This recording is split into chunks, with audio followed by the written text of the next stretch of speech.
अभिज्ञान channel पर आप सभी का स्वागत है, जिसका मोटिव है विद्यार्थियों को सरल माध्यम से अधिगम कराना।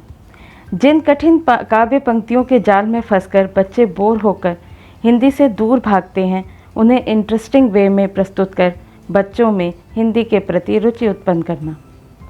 आज हम मीरा के 2 पदों की व्याख्या पढ़ने जा रहे हैं, जो कि 11वीं कक्षा की पुस्तक आरोह का दूसरा अध्याय है। ये पद नरोत्तम दास स्वामी द्वारा संकलित व संपादित मीरा मुक्तावली से लिए गए हैं। इनकी भाषा राजस्थानी ब्रज भाषा है। इनमें पहला पद मेरे तो गिरधर गोपाल दूसरो न कोई और दूसरा पग घूंगर बांध मीरा नाची रे। मीरा का नाम सुनते ही श्री कृष्ण की छवि हमारे स्मृति पटल पर स्वतः ही आ जाती है और मीरा का कृष्ण के प्रति समर्पण भाव जग विदित है।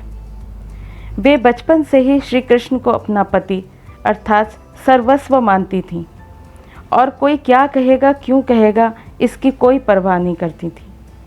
वे भजन गाती थीं, साधुओं की संगत करती थीं, कीर्तन नृत्य भी करती थीं, जो उस समय की महिलाओं के लिए सर्वथा वर्जित था।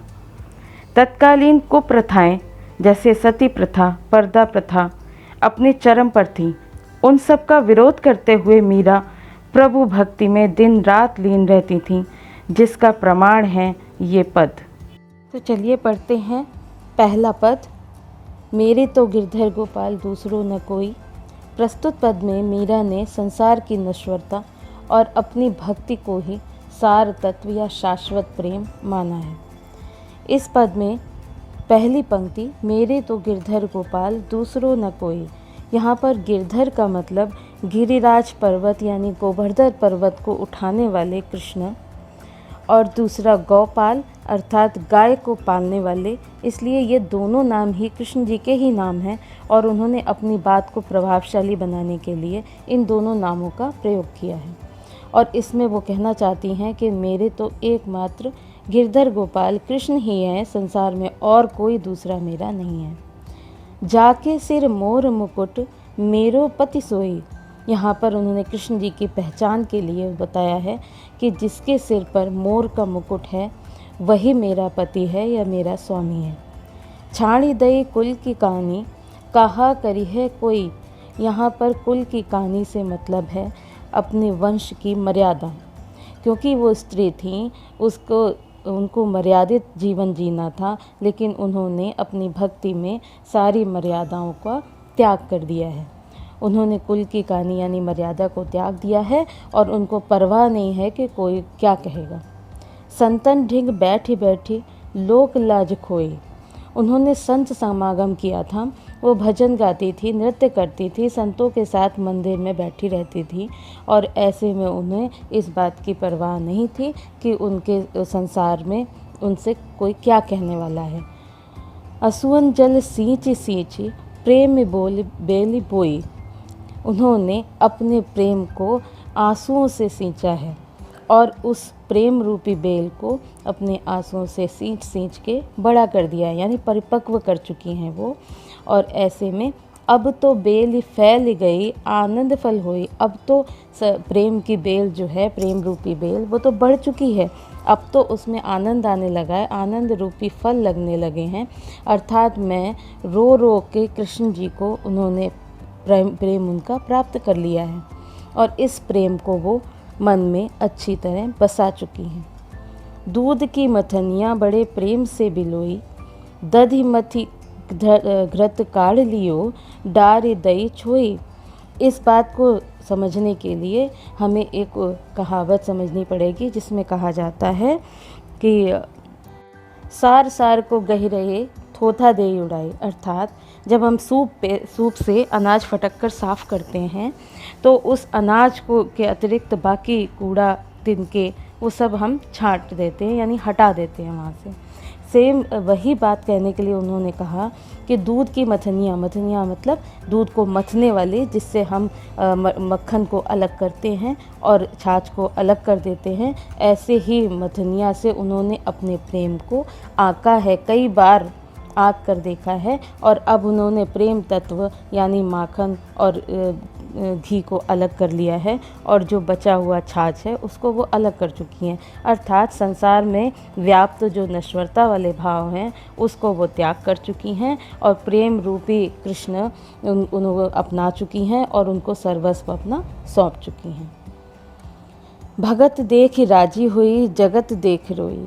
जब जब उनको ऐसे प्रेम में लीन भक्त दिखाई देते हैं तो उनसे वो प्रसन्न हो जाती हैं और संसार में जो मोह माया में फंसे हुए लोग हैं उनको देखकर उन्हें बड़ा दुख होता है कि अभी उनको वो उसी में फंसे हुए हैं, इन सबको त्याग नहीं कर पा रहे हैं। दासी मीरा लाल गिरधर तारो अब मोही।